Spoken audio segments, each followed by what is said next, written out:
বেচা কেনা হয় না ভালোই, টুকটাক এ কিছু খাওয়া যায়। আসসালামু আলাইকুম। আজকে দেখবো কাশীনাথপুর বাজারের পেঁয়াজের বাজার কেমন। তো একটা আঙ্কেলে দেখা যাচ্ছে, দেখি কি বলে। আসসালামু আলাইকুম। আসসালামু আলাইকুম, ভালো আছেন? বলতে চাচ্ছি কি, পেঁয়াজ আজকে যে পেঁয়াজের বাজার কত করে গেল? হ্যাঁ, কত করে গেল?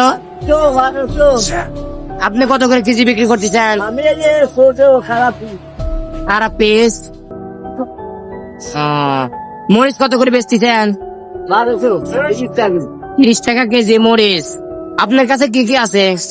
আপনার কাছে কি কি আছে? এই রসুন, পেঁয়াজ, মরিচ এগুলো বেচা কেনা হয় না ভালোই, টুকটাক এ কিছু খাওয়া যায়। বাড়ি কোন আপনার? রানবাড়ি। এখানে পড়ার দিনে আসেন? দৈনিক গিয়ে আসেন।